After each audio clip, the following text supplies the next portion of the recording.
Pero nainis din naman po ako kasi mga pure bash talaga na below the belt.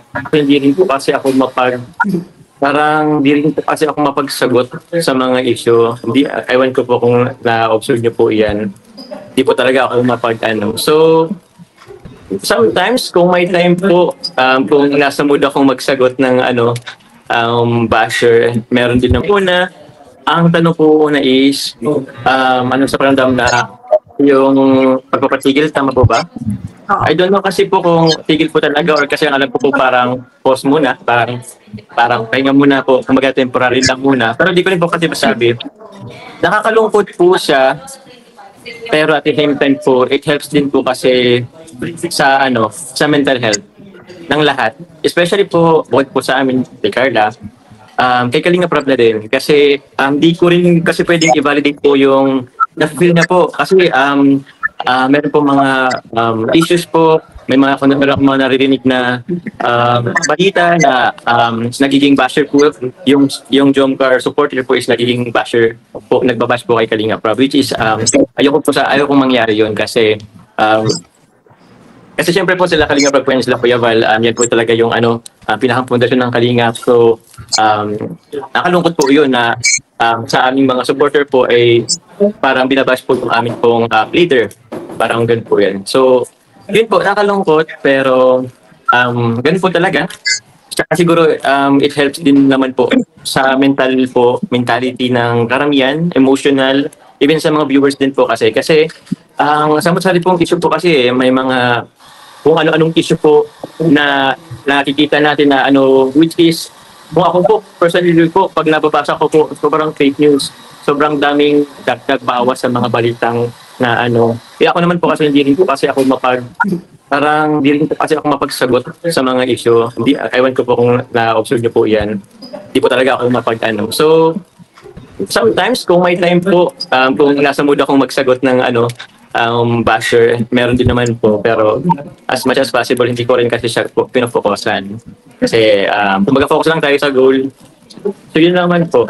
At ano pa po ba yung tanong? May iba pa po ba? Kalimutan ko po yung tanong.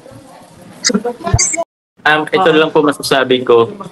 Sa mga nambabash po kay Kalinga para nyo na rin ako binash, ako pong magiging kaaway nyo. Kasi hindi po deserve ni Kalinga Prab, ni Kuya Val ng ganung bashing. Hindi naman po nila nakikita 24 hours. Grabe. I mean, hindi sila solid. Liquid yung siguro sa mga liquid po. So yun. Ano pa po ba? Actually po nainis din po ako. Most of the time po naiinis, nagagalit. Parang ba't ganito? So, parang naman. So, saan galing itong fake news na to? Hindi ko lang siguro sinasabi, hindi ko lang pinopost sa social media, pero nainis din naman po ako. At syempre po, mga kasama po namin, napagkwentuhan din naman po yan. Still, mayroon din namang yun nga pong sinasabing constructive criticism. Kasi doon kasi matututo tayo po ng pero meron kasi mga pure bash talaga na below the belt, yun. Sobrang nakakainis po, yun lang. Pero hindi ko rin naman siya hindi ko po, parang hindi naman ako nagpapa-apekto po masyado. Ganun, hindi naman totoo. Lugi po ako kung magpapa-apekto ko masyado po eh. Parang ganun lang. Open naman po ito, parang nabanggit naman na po ito sa mga live. So, we're looking forward po na magkaroon ng travel po by this year pa po. Isa pa po yata out of the country. Pero, yun, parang yun po. And sa next year, I don't know po kung meron pa. Pero, ko sana, more travel. Pero, saka na po yun. Kumbaga, naman po sa amin po parehas kasi yun nga po, mental health. And also, para makapagpahinga muna saglit kasi sobrang dami kasi talagang issue po eh. And syempre, makapag-focus po siya sa pag-aaral. Kasi, aminin pa muna kahit po kasi sometimes na-apekto rin po talaga yung pag-aaral po sa mga ganyang issue po. So, yun po. Yun lamang po.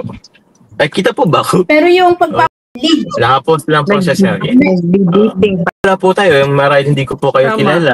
O ito po mga kausap natin sa comment section, marahil hindi po tayo nagkakausap. So, sana respetuhin po natin yung pinakang foundation or pinakang leader po or founder po ng Kalingap. So, yun lang po sana gusto kong mangyari. Natin lahat po, for sure po. May mga labas po kami na kaming dalawa lang po. Minsan din po may mga kasama din po kami. Kasi si Carla po naman is nakakakuha din naman ng mga totoong kaibigan po dito sa Kalingap. So pag totoong kaibigan, ibig sabihin, nakapaanan ng loob, nakapag-share po siya ng mga, siguro mga hindi nasi-share sa ibang tao na parang confidential na parang ganun po. So yun, namimiss din naman po niya mga banding po namin ng mga kasamaan. Pero yun po, may mga times po na kaming dalawa lang. Alam niyo naman po kung anong-ano namin minsan. Kain lang din naman po. Yun lang naman po. Pero napapag-usapan nyo. Di po ako alis sa Kalingap. Siguro po pag pinalis hindi lang po ako magtatayo nila. ng sarili. Ay, hindi po ako mag-ano. Community naman po ang Kalingap ang aking pong tawag niyan, ang ating kinabibilangan po. Siguro yung ang pinakang ano lang po talaga kung maalis ako sa kanila kung inalis ako. Pero pero ang ano ko po sa Kalingap po, ang loyalty ang aking po ang aking puso nasa Kalingap, yun lamang po.